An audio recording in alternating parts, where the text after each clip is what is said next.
themselves than to go through each other in a best-of-5 and then meet Unicorns of Love on the other side of that one. So kicking this one off, I'm actually very surprised to see Akali priority.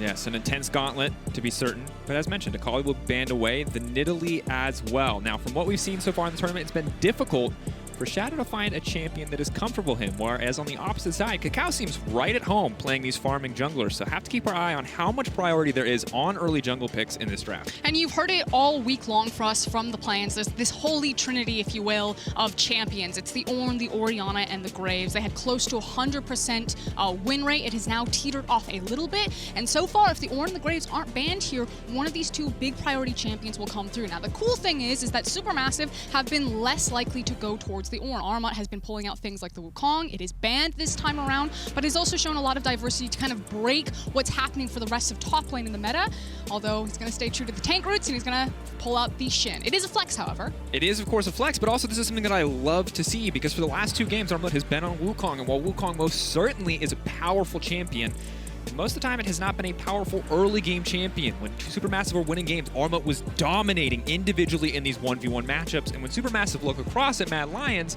Arome is a player who has been struggling. So even if it is a blind pick, giving Armut a champion that can be strong early game, that can bully out in advantageous matchups, I think is huge. On the opposite side, however, the Senna immediately locked in. And after our series earlier today, I wonder if we'll see more of the fasting Senna.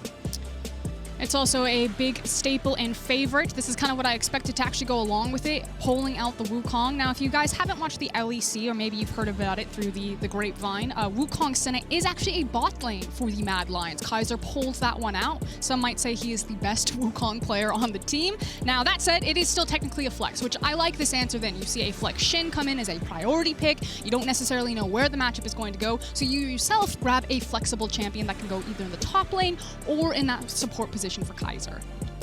Now, personally, after we've seen the Wukong Shen matchup go so heavily Shen favored against a player who's already struggling in Arome, I'd prefer to see a bot lane. But you're right, the flexibility can be a boon for Matt as we head further into the draft. And speaking of flexibility, Bolulu, known to play a variety of styles, but for now it looks like it will be the Galio. Of course, the Galio support has been seen, but does not seem likely, and Galio mid seeming like a solid option here as the debate on whether or not they want to lock the Mordekaiser. Locking it in, it feels all but confirmed to go topside, and it looks like we will have a Senna Wukong bottom lane. Of course, anytime Mad Lions play, you have to give a little bit of room for doubt because Humanoid himself is quite a talented Mordekaiser player, but haven't seen him more mid in a very long time. And it does mean that eventually playing out in the side lanes is going to be a possible win condition, whether that is Humanoid's Mordekaiser or Arome's Mordekaiser out there. At least that's what Mad Lions fans want. On the other side, that is a FedEx delivered competition. That's the clown car. I mean, if Twitch was unbanned, we would have the complete and total clown car package. But that Hecarim rides right into the back line. He's got a Ninja riding him in there and a Galio showing up 2 seconds later. If you are Mad Lions, you have to be nervous about being caught out. Maybe not so much Humanoid and, of course, Kaiser if he's going to be playing that Wukong. But for Carzzy, this is going to be a difficult game to sit on that back line comfortably. Now, the Leona will make it a bit easier for him to sit back there safely, but the Lucian taken away is going to limit some of the mid lane options coming out for Humanoid, as well as some of the AP jungle choices. Lilia is still up and available, and while she has not looked good in the hands of Shadow on paper, many people still value her quite highly. The expectation would be that they'd be looking for Graves here, because you've already shown that you're at least going to have an AP champion of the Mordekaiser in your top or your mid lane, which is why you see the response from Supermassive to ban Graves or pinch Graves in second rotation of bans. So now here you're looking for either a possible blind pick champion, or maybe you show your card and grab the jungle. You know that it's going to be a Hecarim matchup. Do you take the Fawn? Is it going to be Bambi unleashed for Shadow here? It's Bambi versus Shadow Bambi. No, instead we get the set now locked in. And again, I hate saying this so many times, but if you're at home, really, again, the set of flex pick, we saw a lot of set mid in the LCK, not something that was popular in the LEC, but the room for Mad Lions to just flex around these essentially 3 bruiser picks, one of them AP, 2 of them mostly AD, there's a lot of it. So some creativity coming through is going to make Supermassive's last rotation a little bit difficult. And there are a lot of melee champions. There we go. This is what I was about to set up. There are a lot of melee champions that have come out for Mad Lions composition right now. They don't have a lot of great range. Yes, they can engage or have some engage options, but it's not as reliable as you would like it to be outside of like the Senna, who's going to have, you know, the hyperscaling range. So pivoting towards an Ezreal, when you see all of these big beefy boys in front of you and having the potential to kite, Ezreal has infinite scaling if you do not have kill pressure on him. Now that said, we also saw Carzzy giving his best Ezreal performance that he could, and he was against a bunch of beefy boys, and he just didn't do any damage. So we'll see if Zeitnot runs into the same curse here as another beefy boy. All right, I think we're pretty much committed at this point to the Sen and Wukong. We'll have to wait to see where everything is going to go. But I think you bring up an excellent point. The other thing that we talk about when we talk about Ezreal Frostgurn is how he's one of these champions that will just sit safely alone in lane. And that will free up a player like Snowflower to roam to other lanes to make big impacts with a pick like Alistar. But now, here we are, final moments. Have to see where everything goes. It looks like set jungle to come out. And, of course, the Wukong Senna bottom lane. Now, if this is a jungle Wukong, I will very confidently come out and say that I am not prepared for that because that doesn't seem good to me. Thank God it's a set jungle. We're back into known territory. Known territory for LEC fans, but not known territory for Mad Lions. They have never shown a set jungle competitively in the summer split. Shadow did not play it. His three best champions were the Volibear, the Trundle, as well as his Lee Sin. He then moved to the Hecarim and the Lilia as soon as Volibear and Trundle were nerfed. And while other teams like the G2s, like the Excels, thank you, Cadril, were pulling around the set jungle, Mad Lions were not. So we're going to see if Shadow has picked up another jungle, because that's been the big question on all LEC fans' lips. What can this guy play? Was he just a two-trick? Has he been figured out? Or is he able to adapt to this meta and to continue their charge forward? On the other side, the TCL, Supermassive, stopped at virtually every single hurdle. They always get to this point, and they need that final push to get over these next two best-of-5s and join on the group stage. Huge stakes as we get ready for the first game in this best-of-5. For Mad Lions, they're the 4th seed in the LEC. A lot of fans giving up after a mediocre performance so far, but that could all change today. Whereas on the opposite side, Supermassive are the one and only hope for the TCL. And as you said, Frostgurn, they have been here before. They have been one best-of-5 away from group stage so many times. And each and every time, Supermassive have fallen flat. Now is the time to change the story. Now is the time to rewrite the narrative. We will talk so much about how the smaller regions have been rising up. Well, here is your chance.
These victories as we set foot onto the Rift. At the end of the day, we still are in a position where an emerging region may not make it to groups.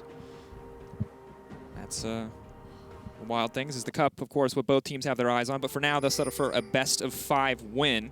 We talked about the draft previously. Let's hit it once again. Player we have our eyes on, none other than Ormut in the top side. This man, when set up for success in the early game, has been unstoppable. His opponent has been struggling.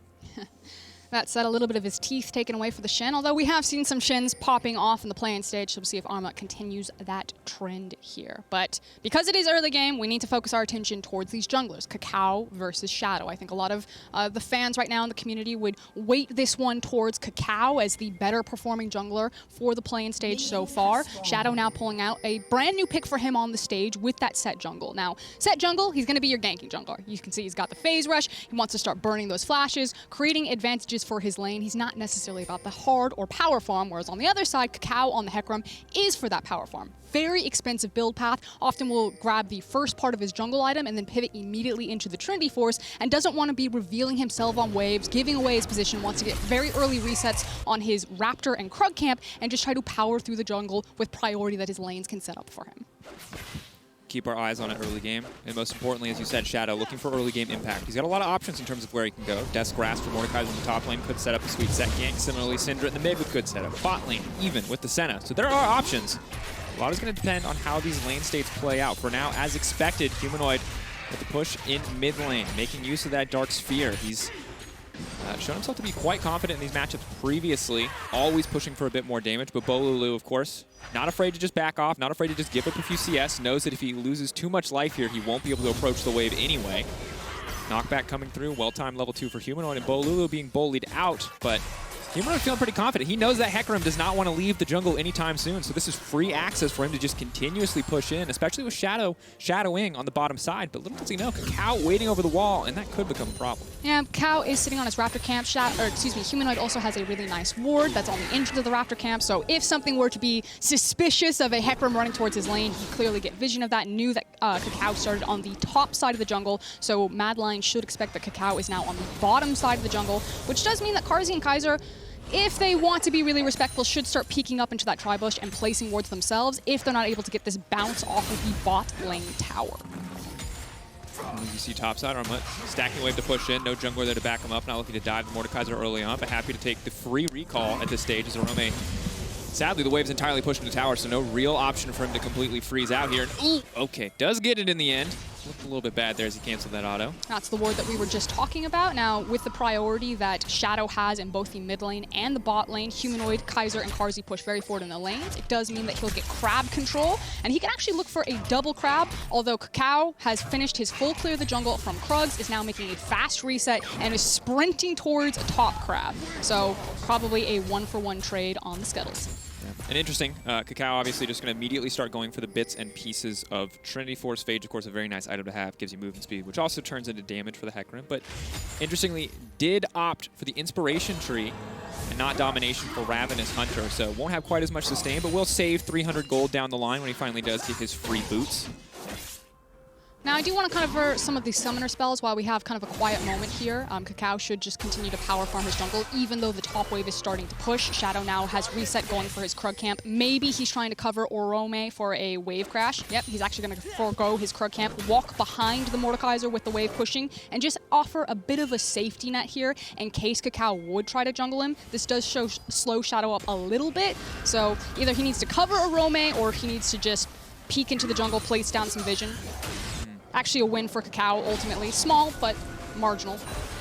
But what I was going to talk about is the summoner spells of Humanoid having the cleanse and not having the TP. One of the things that Set does really well is he dives towers because of how he can survive the tower aggro with the shield off of his W. And if you ever do build up a big slow crash, you walk in behind them, you have that dive threat there. The issue is kind of what lane do you play through if you do want to set that up, especially when you're running cleanse on Humanoid and not a teleport. If Humanoid had TP, then something like a level 3, level 4 top gank with the TP might be possible, but running cleanse in this matchup, I just feel like we're going to have a really slow early game until Carzzy and Kaiser are level 6, and you try to play through that lane, or you're unlocking Humanoid and fighting in River. So this should actually be pretty good for Supermassive and their composition, as long as everything stays calm and even.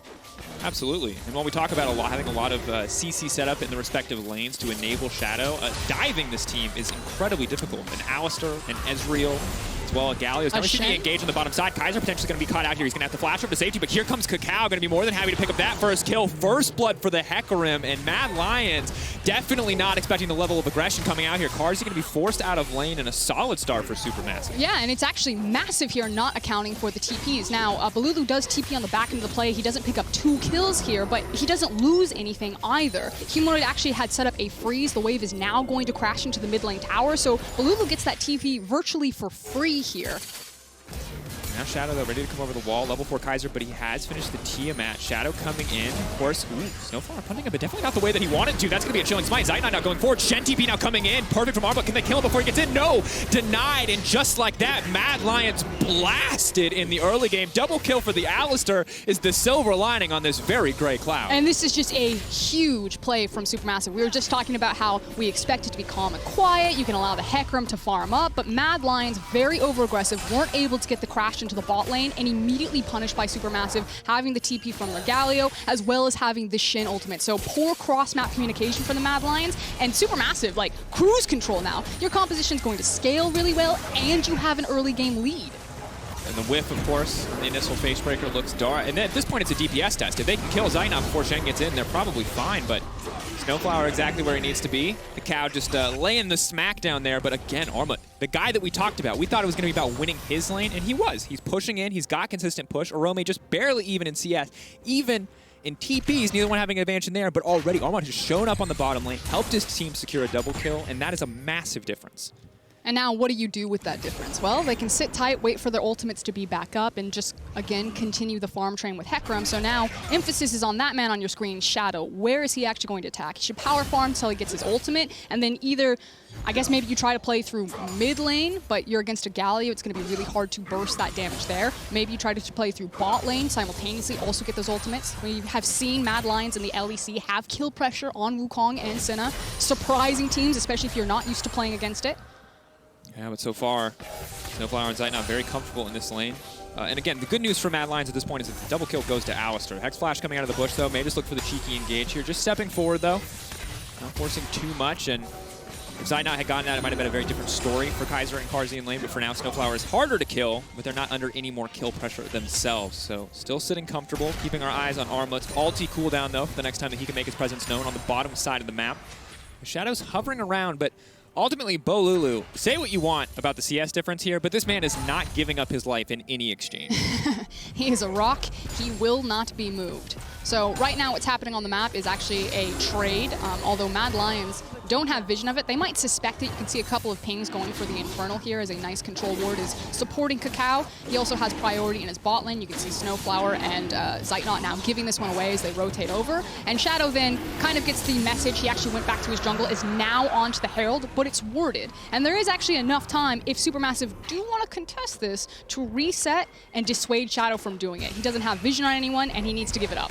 Oh, Humanoid potentially going to be in trouble here if the collapse does come out, but Snowflower just hovering around on the side will not find an opportunity to go for the engage. And Frostgrim, we talked about, we were kind of looking at the trade, expecting the trade, but maybe Shadow grabs this Herald uncontested. We're going to have to see, but for now, Mad Lions are a step behind, as they have been for most of this game. And when we talk about this team, we're expecting a big turnaround in performance today. If you believed in Mad Lions winning, it would not be because of the performance they showed over the course of the group stage, but something new, more like what we saw in the LEC. And while they will grab this Herald, it has still been quite a shaky early game. Yeah, a Mad Lions just making use of the priority that they had in their bot lane, getting them to move first. Now, also catching out the cow, Snowflower. Important to note that is a shutdown if they can't kill Snowflower. Not something we're used to saying, but Cow's got a lot of money in the bank. But Wave was pushing forward for Kaiser and Carzzy. It allowed them to unlock. Mad Lions very quickly assessed the situation that they had lost the Infernal that they needed. If they wanted to trade monster objective for a monster objective, had to pull the trigger on the Herald, had push priority in mid as well as top lane, and do manage to pull that one away from SuperMassive. But SuperMassive now should reorganize their lanes. Control over the crab. They got first tempo, first back onto the map, and have set up a really beautiful safety net on the bottom side. Look at all those control wards and Scuttle Crab. It's fantastic. We see Zaitna now TPing to the top side, but Frostgrim, when we look back at SuperMassive domestically, they were a team that would find advantages in the early game, and then they would choke you out. They would never give you a chance to come back in. So they are 100% right now playing in their comfort zone. And that's before we take the draft into account, where you've got a Hecarim who is free farming, who is 30 CS ahead of the opposition, has a kill as well, is very quickly going to get that Trinity Force. And for Arome, while he's certainly not struggling too much in the CS department, he just has not been able to get anything done yet this game. It just also makes it really dangerous for Mad Lions to play cross-map because Stan United is now back available. You were just talking about how powerful this Hecarim is. You can see that SuperMassive are starting to prep for a play cross-map. Cacao walking to that side. Snowflower also leading him up with him, and the fact that Shen can join this party if they really want. So Shadow needs to kind of pick where he's going to attack. I expect it to be the mid lane. That's kind of where most of his damage is. So he's running towards mid, so maybe you get a kill on Galio and then immediately transfer into Herald. And interesting as well, because a lot of times when we've seen this composition run previously, you would end up with Kaiser on a side lane. Of course, still very early to put that Wukong out, but as a carry Wukong, he does need that fair share of the farm. And you can see top lane tower looks to be just about completely conceded here. Big waves crashing as the wave assignments, there's some hesitation. You know, both members there, both the Wukong and the Mordekaiser moving to the top side, but then having to kind of abandon it at the last minute. And little mistakes like that will start to add up. We'll put Mad Lions even further into the hole. Currently at a 2K deficit, only 11 minutes into the game. Game absolutely not over, but the ball very much in SuperMassive's court. Do you like musical chairs? Because that's what we're playing right now. Everyone's just swapping around the lanes, picking up the farm, and it is favoring SuperMassive. It does feel like, again, Mad Lions are just trying to find something to play through, somewhere to break on the map. You keep seeing the pings towards the mid lane, but Balulu playing this one really well on the Galio. It's going to be hard to kill him, but also he just kind of pushes the wave and then he hides. There's like no option or opportunity, and so Shadow just has to walk into this lane and just drop it for plates. There's nothing else here. Now maybe they pulled a Rome down, the Cloud Dragon spawning in 125. They get the plate gold here for Humanoid, and then they start picking up and moving this Syndra around. Balulu running forward now. Pulls out the Ghost as well with Summoner Spellbook, but Humanoid now flashing back with Cal on the way in as well. Shadow going to suplex back into the tower, does not have time to use the Facebreaker and goes down. Humanoid throws out the ultimate, but not quite the effect he needed. 4-0 up for SuperMassive. And it's special delivery from SuperMassive. Mad Lions, they were trying to solve the problem. Okay, we'll just go mid, we'll set the Herald, and SuperMassive just fight that, meet the punch, smack them in the face with a horse, and throw a ninja on top. That's a messy exchange. Visually accurate, though. Yeah, this is like just an imaginary child's picture book. I think that's how wide out we are. That's been some of Mad Lions' games so far. Yes, true. That was my last one. That'll be nice style. Here's the thing about Cacao, right? Is that's a very scary pony. A very scary pony with Merc Treads as well. And now normally we've seen a lot of Hekarims so far in this stage just run in and get one tap. The thing is, with a Shen on your team, with a Galio on your team, that's not really going to happen. And as we get later into the game, you've got two relatively low econ champions, Galio and Shen, and one champion who can take all of the CS in the world once we hit 2 items to just further snowball himself ahead. So Cacao is going to be an absolute nightmare for Mad to deal with. And for Shadow, who is 2 levels down, he is just a utility bot at this point. And I wonder when Mad are just going, hey, no more jungle camps for you. You've done what you're going to do. Now we got to funnel onto the carries. It's about trying to find the fight that they want, and unfortunately, Mad Lions have been behind the play, but also in due part to their composition, because there's just not a lot of options for them, especially as soon as everything went sideways in the bot lane. That was kind of the one avenue outside of Syndra that, you know, maybe you unlock the Syndra, you move her down into the bot lane, maybe you look for a dive and try to brute force that, but Karzi and Kaiser falling down to that initial gank has really put a wrench in all of Mad Lions' plans. As Rome testing his luck. Death Realm? He's not winning that. Yeah, well, Shadow's coming in, but definitely not the angle that he wanted to. The taunt flash coming out, though. Now going to be interrupted. Senna throwing something across the backside, but now the TP coming in as well from Kaiser. Kaiser can go for the knockup. Only a level 8 on the Wukong, but trying to throw down a bit more damage, trying to trade it back. There's going to be at least 1 kill. Bolulu, surely no way to escape this one. Big punch. Humanoid finally going to get to strike back. So it was SuperMassive that picked the fight and Mad Lions that ended it. Finally, they get something for their worth. They managed to pick up some plate gold from the Herald. You can now see that they've got some kills. Humanoid also crashing that wave in. Meanwhile, though, Ezreal just chilling in the bot lane, picking up experience lead as well as lots of gold. Counterplay. Sadly, Humanoid has definitely overstayed his welcome, and as much as he wants to interrupt that Hecarim ulti, being unstoppable, certainly making Cacao look just as such. And now, the 3-0 Hecarim, a 400 gold bounty on his head, but I have a suspicion that no one is going to be killing him anytime soon. I mean, he's unkillable. At this point, you really need a Rome to start popping off, because maybe you're like, okay, I see this pony is worth 20 million gold. I'll take one for the team, guys. He's coming down with me. Do what you can while I hold him still, and then hopefully by the time that he pops back out, the rest of the fight's gone well for Mad Lions. Otherwise, it's going to be a bad time. Yeah, and I'll be honest, right now the Death Realm is looking a little bit too cozy for everyone Rome has invited so far. Has almost have the flawless CC laying there, but of course, Karzi saving the day. And Kaiser, they're burning everything just to get this single kill, and of course they're going to be happy to have it, but SuperMassive just overstaying a little bit here. Did manage to go on exactly who they needed, though, so at least on the single kill that Mad Lions have, good allocation of gold, but as you can see on the left side of your screen, other than Humanoid, it is really good for SuperMassive fans. The 2 champions, Low Econ, Balulu, and Snowflower sitting on the very bottom there, but they're tanks. They get buffed up a lot from their natural stats, so yeah, the state for SuperMassive. The problem is like, if anyone else was ahead, Humanoid could one-shot the Hecarim. you know? But now that the Hecarim is very much on the way to Death Stance, and it's 16 minutes. He's got 0 kill pressure. Because he also went cooldown boots, right? And I get it.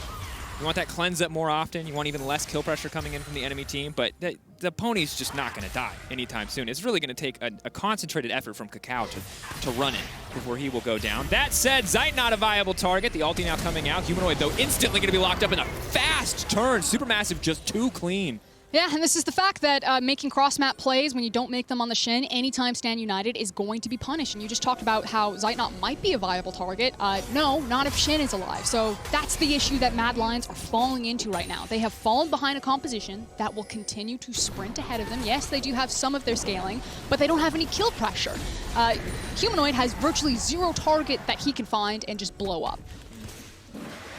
It's going to be very difficult. We'll have to see what this item is going to be if he goes early Void Staff or if he just rushes straight for Leandri. He's aware that Burst is no longer his option. Instead, going to run for some sustained damage. But now Zeitnot pushing in with Supermassive, and they're just going to grab 2 quick towers in the mid lane, breaking the map wide open. And as that tower falls, Kakao can just walk Kaiser down. He's got a second knockup, but it's not even going to matter. Kakao on a rampage now, and Hail Mary, TP, here it comes. Romeo on the backside, pulling Bolulu into the death realm, but definitely not a big priority target. Carzzy stepping forward to try to fight Zeitnot, but Zeitnot is just not concerned. The damage is not there. Shadow going with a big haymaker, but here comes Armut, and oh no, they've locked themselves up. Snowflower coming to the backside. That's the follow-up CC. Mad still trying to hold on. They've got 3 members. They're regrouping. Armut waiting on that taunt cooldown. The ulti now coming out, though. Kakao just does so much. The lockdown coming through. The shutdown onto the Hecarim. That is everything that they can need to hope to turn this one back. Mad Lions, can they do it? Snowflower coming over the wall. Armut not going to connect on the taunt. That's huge. The clean footwork from Mad Lions. The early game might have been sloppy, but the skirmishing is just too clean. And that is exactly who the Lions need their gold funneled onto. Syndra wasn't finding any kill pressure anywhere. You wanted to be able to play a side lane. Arome's ultimate can be so important here if you can deny and just take Hecarim or someone out of the fight,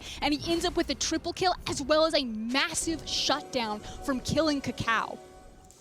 And here's the thing, Frostgrin, is that Armut was definitely the bully. But now that Mordekaiser has Leandri's Rylai's, the nature of that matchup is going to change because Mordekaiser's kit is just so absurd. You give him 2 more passives in the slow and the burn over time, it's just unstoppable. Now, while there is a glimmer of hope here from the Mad Lions, we'll take a look at the replay. It was the Hail Mary. It was the desperation. You could start to smell it. Mad Lions saw their opportunity where they would have a numbers advantage, so they pull the trigger and they throw everything at the kitchen sink at this. And if this doesn't go well, this is kind of like the last stand here, because as soon as Hecarim's back into a fight, he's a big boy. He's got 4 kills right now. He was going to be a disaster, but Mad Lions managed to make the skirmish work. They have the numbers advantage. They play it really slow here. Shout out to Carzzy, constantly hitting these heals, and then Rome finding all of the kills. And that last taunt from Armut just a little bit off there, trying to catch, trying to predict on some movement. Does cost him heavily. Ocean Soul is on the cards. Supermassive if they can get this one. Can they get the soul point? But Kakao now leaping into the back line of the team fight. Ezreal too far away. Kakao very tanky, but is he tanky enough? 2,700 health left. Kaiser moving to the backside. Armut going to be first on the menu. Ian is going to get taken down. Arome still standing strong. Getting lower and lower, but no, Mad Lions take it away. They deny soul point. Supermassive, and that's it. Mad Lions right like that, just back into the game, and suddenly they have a gold lead. And that's a massive turn, and also a really big mistake from Supermassive. They were very split on what they were doing with the fight. Kakao was on the dragon. His tanks were having their health bar shredded by the Mad Lions, and Mad also, I believe, managed to pick up the Drake, if I'm not mistaken. Yeah, they did. They denied soul point. I mean, that's massive, because we've seen how many teams have choked around that major objective anytime soul point has been on the line. And for Ocean Soul, on a team full of tanks, it really would have been impossible for them to finish the kills. But now, Kakao overplays his hand twice in a row. And Rome is incredibly strong. And now it's important to note, his lane phase was still rough. He still struggled early on, but coming into this mid-game, 4-0-4, he is dominating. This game literally flipped on a mid-lane TP play and now has really paid off in this dragon fight. So let's take another look at it. Kakao goes in, and then immediately just turns on the Ocean and just starts chilling there while Armut and Bolulu are just trying to run. Like, it's every man for themselves. Zeitnot's completely zoned out of the fight from Humanoid. The dragon is then taken away by Shadow, and then it's table scraps for Mad Lions. But the thing is that Kakao does a lot of damage if he's given time to do it, but Bolulu doesn't. Bolulu's been chilling. He's the Look at that gold grab. That's a cliff. That's a TP. Can we flip it upside down so we can show EU's hopes in Mad Lions? Can we get the inverse diagram? Because that is a massive turn, and I really feel like you watch that last fight, Shout out to Humanoid for zoning Zeitnot completely out of the fight, because the two damage sources on this team right now are Zeitnot and Cacao. Bolulu on this Galio has base damages, but not much past that, and it's not nearly enough to kill tanky members like Set, Mordekaiser, and Wukong. And the fact that the Shin ultimate was used proactively with Cacao initially diving in meant that as soon as Zeitnot was zoned away by Humanoid, he couldn't do anything. He's like, I don't have the Shin to protect me this time around. I guess I just have to chill on the sidelines. And now Landry's coming out as well for Humanoid, means that these fights will get easier. Still not going to get to live, for the most part, the Cinder dream of just one-tapping people with the ult, but will do a lot more sustained damage. He's still very threatening. He's still very much like, get off my lawn. Absolutely. Well, for Zeitnot, yes, most certainly. Iceborne Gauntlet comes out. If Supermassive start to win a fight, that does mean that they should just be able to keep winning it. But right now, Mad Lions regaining their confidence clearly. So what's happening is Bolulu is resetting his position. He does have TP, and you have to watch out for the flank. So the vision that Mad Lions have actually set up on their top side in this bottom quadrant of the jungle is actually really important, and they're being very respectful of when they have vision of Galio on waves and when they didn't have vision and not overextending their hand. Because that was ultimately what flipped this game for Supermassive. Super far, overextended, didn't have the support in the mid lane, and got flipped on a TP, and Mad Lions are being much more respectful. And in their games across plans, you've actually seen massive comebacks from the Mad Lions. The gameplay has not been neat, but when they do have tempo and they're able to flip it with either using a summoner spell or having more ultimates available, they have been very consistent on doing that, even if their individual performers are failing. And that's why the Mad Lions are still alive in play-ins. Is definitely the case. On the opposite side for Supermassive, we've seen them dominate 2 games, and we've seen them kind of fall apart in 2 games. And while they've started dominant here, certainly looking a little bit shakier as we move further in. Cacao on his own, not super tanky anymore. He was when he was very far ahead of the clock, and the Death Stance finishing will certainly help him out greatly, but still very hard to get into that backline when there is a Set, a Mordekaiser, and a Wukong ready to interrupt you. Can't stop the initial ult, but can stop all of the follow-up. For Mud, he has to make some hard choices in these team fights. When and where does he ult? Will it just be pairing up with the pony? But does that leave Zeitnot exposed? That's always going to be the question. Now we do have a moment, maybe a split second before some of the action will break. Nope, we're going to be contesting mid-wave. So we're playing over the dragon that's going to be spawning. Shadow looking for the flank. Beautiful start from Snowflower. Instant wombo combo, maybe all that they need, but Arome pulls Zeitnot immediately into the Death Realm, trying to deny any potential follow-up. Shadow's still alive for now, and Kaiser spinning his way through, but Supermassive kick off the fight, and that might just be more than enough. Humanoid tries to buy a bit of space, but it's not going to work. No, what? Oh, no, they fed it to Kaiser, the alley. Oops. Snowflower's not going to feel happy about that one, but if he can get a Baron, that's going to wash away all the pain from the side of Zeitnot. And Supermassive red Mad Lions like a book there. The dragon was spawning in a minute. They stand just in Fog of War. Beautiful pocket created there with the vision, and then just wait for Mad Lions to contest the mid-wave push. They come up mid, and they get rocked with a massive wombo combo, now turning off Baron. Shadow has to be careful. He's buying time, he's buying space. Karzi's up and available, he has the ultimate. Now, no flash for Shadow is a big deal, but the Baron has been stopped. Cow low on mana as well.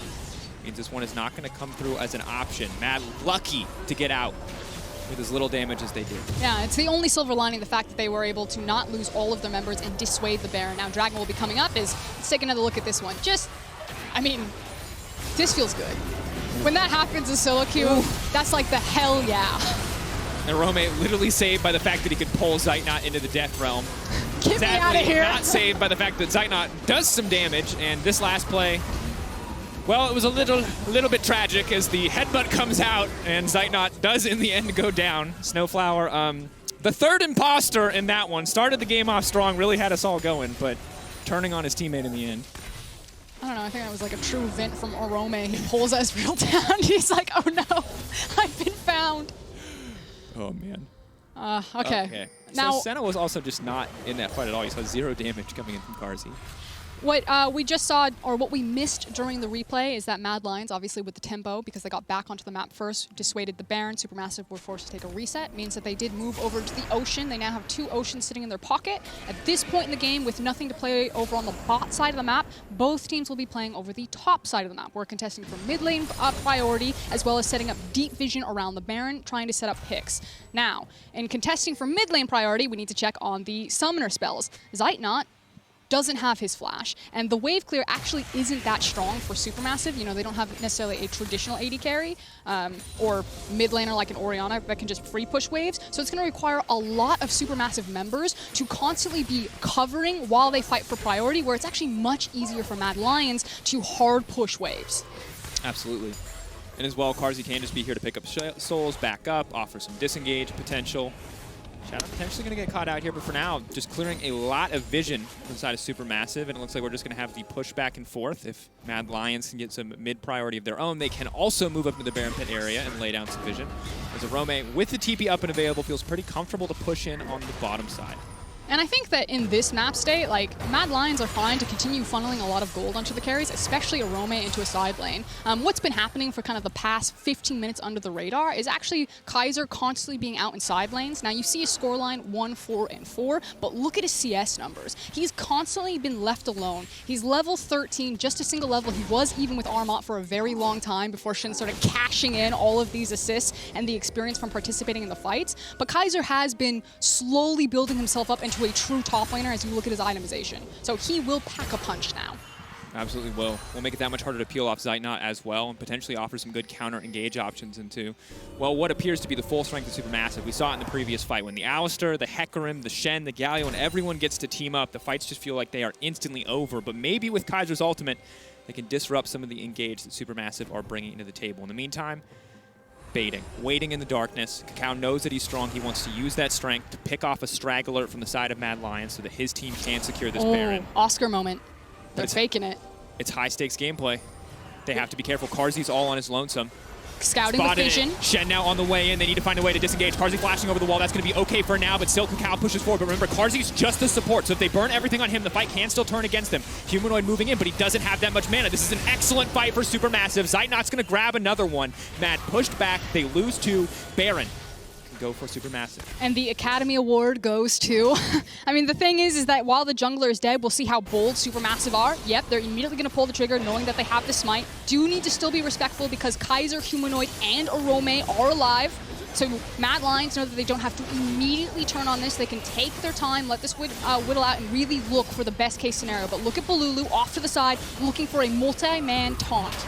Pulling Snowflower into the Death Realm, though, denying that, but potentially isolating the rest of his team. Arome's the front line that they needed. He's going to snipe Snowflower. Now he's in the midst of everyone as he comes out. It's a lot of damage, but Arome not going to be able to fire back too much. Armoko getting lower and lower. Big ulti coming across, but only going to connect there. Burning, ticking, not nearly enough. But again, Mad Lions coming up just in time to stop this Baron from going down. Hold the line right at the Baron, and now again we're looking at the Ocean Soul that's going to be coming up in 1 minute. Now taking a look at this play, it was the fake. The True Shot Barrage comes out to scout vision to see who's there, and then Cacao sees that Carzzy is all on his own and immediately pulls the trigger. Carzzy flashing over the wall is able to, I mean, expend so much here. He does eventually go down, but now Armot and Cacao are so deep and the rest of the Mad Lions have kind of collapsed in, and it becomes a really scattered fight.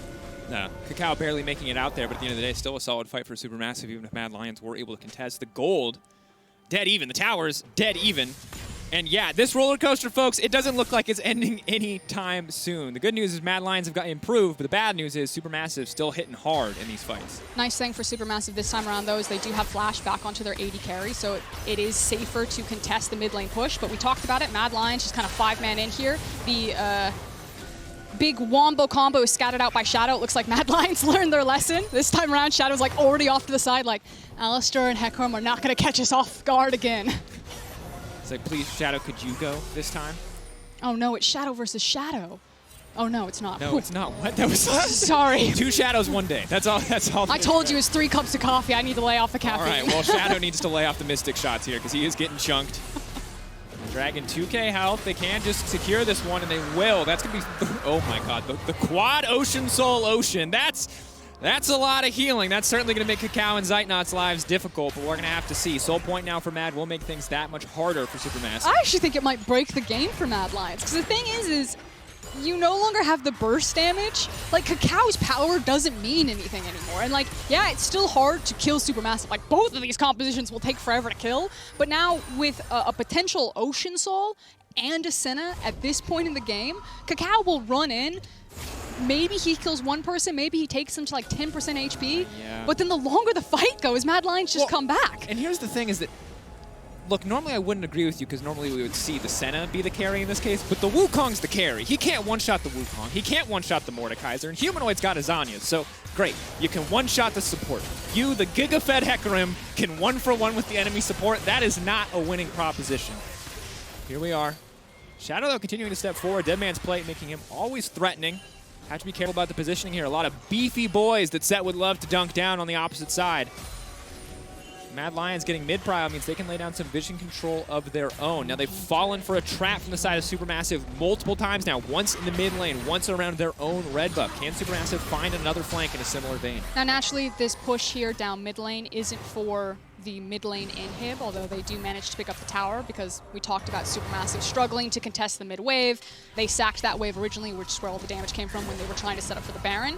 But it's to, again, clear Supermassive off of the Baron, get some nice resets for items, and again, start contesting the vision. But for the next 3 minutes and 20 seconds, we're all about the Baron, but I feel like Mad Lions, they don't necessarily really want the Baron. They just want to stop it. They're all about this Ocean Soul. So there's a lot of pressure for Supermassive to either figure out how to find the Wombo combo engage where they can immediately turn it on to a Baron, or they need to decide that they want to immediately start blitzing into the bottom side river, setting up vision around the Ocean Drake, and trying to find a side. Oh, there's zombie wards. Yes, I was like, there's like 20 wards. Like, do they just all just one after another blue trinket to zombie ward? Okay, that makes a lot more sense. Listen, Mad Lions knew exactly where the last hurdle was for the TCL in this game. It was the purple monster, and they're like, highlighted it. Just block it out. Team communication is poor. Wherever we put 3 wards next to each other is where we go next to fight. So Supermassive have decided to forego the Baron. They are finding the flank. We talked about it. The control ward that Kakao is sitting on, super important, because you just want to make sure you get a good flank, but Supermassive are only thinking about the team fight, and Mad Lions are like, this is all about the wave priority. This is about wave state. We'll just run it down mid lane. There's going to be something wonky. This is going to be big. There almost has to be a fight here because Mad Lions don't really have a clean way out. They're going to pull Snowflower back to try to get things kicked off. Galio ult now coming in, but it's only going to connect on Carzzy. Rome's going to step forward. They're slowly but surely peeling back. That Set now dunking down. Wukong on the backside. He's been exhausted. Carzzy throwing the ult across the entire team. Death Realm has now come out. Kakao trying to get something done, but look at the taunt on the backside. Bolulu is massive. Carzzy's now in trouble. 1, potentially 2. Shadow still alive. Kaiser, Humanoid, or Rome now untouched and unstoppable on the backside. But Kakao not giving up so easily. The Hecarim healing coming in clutch as Rome holding on, trying to turn the tides. Humanoid still alive. Humanoid now on a killing spree as Rome throws down the Obliterate, but it's not enough. Kakao and Zeitnot, the 2 left standing, perfect for Supermassive. A 3-for-3 trade, but it's just the kills that go back and forth, Dracos. The Dragon still has a 1 minute 30. Everyone will be back up and alive. It felt like Mad Lions were like, this is a low risk, maybe high reward play for us if we just push down mid lane, because if we get a bad fight, like if Bolulu doesn't get that massive flash taunt into the back line, that kind of sets up a really slow fight. You ace them there, you take an in-hit, maybe you turn to the Baron. Whereas if you die here, yeah, there's a potential that you lose Baron, but Mad Lions obviously feel very confident that they can start to win these 5v5s. Taking another look at this one, you already called it out. Galio gets into the back line. Kakao basically just wastes a lot of Arome's time, and Arome also wastes a lot of Kakao's time. But Zeitnot goes really untouched here. It's just an issue that he's competing with the minion wave that's standing in front of him, as well as all of the tanks that he has to deal with. Yeah, and Zeitnot, overall, feeling pretty comfortable in this game because while he certainly can get Death Realmed, while Shadow can run at him, while the Wukong can sneak up in on top of him, now that he has QSS, a Blade of the Rune King, and an Iceborne Gauntlet, Wukong is not nearly as much of a threat. And yeah, Zeitnot, masterclass performance in Ezreal, staying alive in these fights. Essentially a ranged bruiser right now, going toe-to-toe with a lot of these teams. And it looks like he has a red pot purchase as well, so he clearly knows what he needs to do. This will be the fight that can break the game. I really do think that if Mad Lions get this Ocean Soul, if it's not already too late for Supermassive, that this breaks the game open for them. It'll be so hard to deal with their composition. Kakao definitely looking comfortable. 3.5 items. GA to come. Hex Flash over the wall. Snowflower trying to find the flank, but he will be spotted out. They're being pushed in. Could all come down to the 50-50. Kaiser trying to zone, but has to be careful. They need his damage. He's trying to chip away at Snowflower before things get kicked off. Arome can ult the jungler. This should not be a 50-50. Arome has all the tools to deny this. Pull him right into the death realm and deny, but he can't do it. It's too little too late. That means Kakao gets it. Kai's on the backside, meanwhile getting chipped away. Zeitnot is absolutely fearless. He's just going to snipe him right as he comes out, but no. Zeitnot unstoppable now. Arome trying to fire back onto Arma, but it still takes too long to kill the Shen. Now Zeitnot is going to start to lay down the damage across the wall. He is all but untouchable. Zeitnot, again, smurfing in these team fights, knocking people down left and right. Arome, the last man left standing, hiding in the brush, but there is no reprieve, there is no respite, and there is no hope left for Mad Lions. Taken away, and now the Baron to fall. No, don't even give him a chance. TP on mid lane, bring it home, take down Shadow, and that's some bloodthirsty gameplay I can get behind. And Supermassive knew that they had one last opportunity, one more mom spaghetti in this fight. They went for the fight at the Ocean Soul, and like you said, Zeitnot just smurfing on the edge of the fight. Ezreal has infinite scaling if you have no kill pressure on him. It was Humanoid's responsibility in the previous fights to zone him away, but Zeitnot ducks, dodge, dives, weaves, and gets it done for Supermassive. Kaiser going to be denied, punted back into his own Nexus, says, better luck next time, buddy. Let's try it in game 2. Supermassive taking the win in game 1. Dominance in the early game. Mad Lions struck back into the mid game, but when push came to shove, Supermassive pulling it out in that final clutch fight. And huge smiles on their face for game 1. It got a little bit touch and go there, like you said in the mid game. The Hail Mary TPs coming out from Mad Lions. Very scrappy, very skirmish heavy, but Supermassive, I want to call out the reading on Mad Lions when they got the initial gauge on mid lane, knowing that Mad Lions would contest for mid lane priority. Everyone potting up, knowing that